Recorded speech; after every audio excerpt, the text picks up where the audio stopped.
There's a reason Jill Ellis has brought opponents from Russia, South America, Asia, Europe and Australia to the U.S. to play her women's national team over the last 2 years. It's because no team in her own neighborhood can give the Americans a game.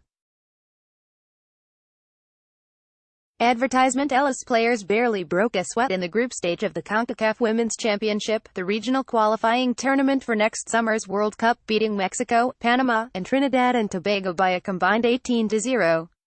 The U.S. outshot those three teams 117-7. The job might not get much tougher in Sunday's semi-finals in suburban Dallas, where the U.S. will face Jamaica, a team it has outscored 16-0 in its previous two meetings. Since the top three finishes advance to the World Cup, a win Sunday will send the U.S. to France no matter what happens in Wednesday's final, where it will face the winner of the other semi-final between Canada and Panama. The U.S. hasn't lost to either country in 34 matches dating to 2001, something that speaks more to a massive gap in spending and support than it does to sheer talent for many women's programs in the region. Our approach to these games has been it's more about us in terms of how we play and what we're preparing for, Ellis said with a straight face. Every time we play we're learning something about ourselves. It's hard to say what the lesson was in the Trinidad game, other than how to count. The U.S. had a 59-0 edge in shots in running its all-time record in CONCACAF qualifying to 30-1. The regional dominance can be attributed to several factors, starting with Title IX, the 1972 law that called for gender equity in high school and college athletic programs. That increased opportunities in this country for female athletes, who also benefited from social norms that have been much more accepting of women playing soccer than is the case in many other nations. While we're still a long way from sporting equality for men and women in the U.S., especially on the professional level, female soccer players receive far better support in the U.S. than in any of the other 40 CONCACAF countries. Soccer: Rose Lavelle and Alex Morgan lead U.S. women past Trinidad and Tobago by Associated Press, October 10, 2018, 7:10 p.m. The result? The U.S., ranked No.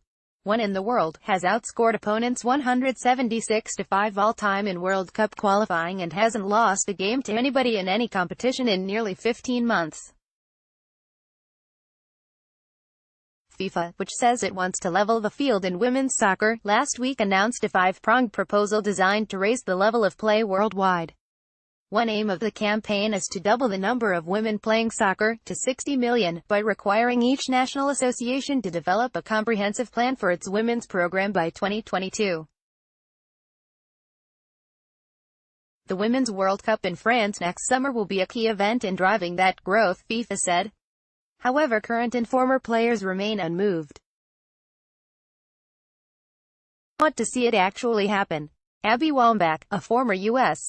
national team star and frequent FIFA critic, told the Associated Press, "I want to see not only the growth of the game, but I also want to see money get into the hands of the women who are actually growing it. That skepticism is warranted because FIFA has long been complicit in holding the women's game back. When the U.S. women won the 2015 Women's World Cup, the team earned $2 million from a prize money pool of $15 million.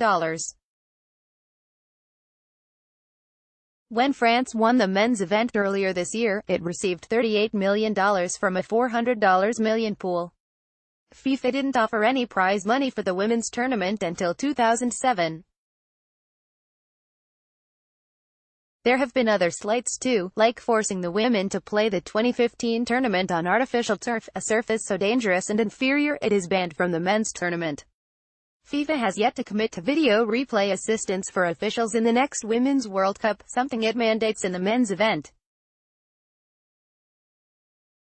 Advertisement: they're targeting participation numbers and they're targeting marketing. All these things are excellent for our game in terms of willingness to grow our sport, grow our brand and make it more available," Ellis said. At the same time, she noted that FIFA scheduled the Women's World Cup final for the same day CONCACAF and CONMEBOL will hold the televised championships of their men's federation tournaments, which will take attention away from the women's game. Soccer seasoned Colombian team takes advantage of U.S. defensive mistakes in exhibition game by Kevin Baxter. October 11, 2018, 10:25 p.m. Playing 3 big matches in one day isn't supporting the women's game, she said. So there you go. The FIFA initiatives also call for all 211 member associations to have women on their executive committees by 2026. That too is well and good, but real progress won't take place without more funding, a fact players in several countries have highlighted. The U.S. women, for all their success, had to sue U.S. Soccer to get a new contract that narrowed huge gaps in pay and bonuses between the men's and women's teams. National teams in Australia and the Netherlands took equally dramatic measures by refusing to play or train until their protests over unequal treatment were heard. After the kickoff of an August friendly with Argentina, Puerto Rican players briefly abandoned the match and gathered at midfield to protest a lack of support. If we had the basics, training camps, international friendlies and fields, we would be able to do better, midfielder Nicole Rodriguez said of a Puerto Rican team that, inactive for 2 years, reorganized and rolled through the first round of World Cup qualifying unbeaten despite its federation's ambivalence. We have the potential to make the World Cup if we have the proper investment. We can definitely be the top team in the Caribbean, Sarai Behrman, FIFA's chief women's football officer, cut to the chase when she told the Associated Press that improving the women's game will require countries to stop looking at those teams as little more than a drain on their men's squads. Women's football is not this kind of poor little sister waiting for the handout from the big brother of men's football, she said. We want to bring it into the mainstream.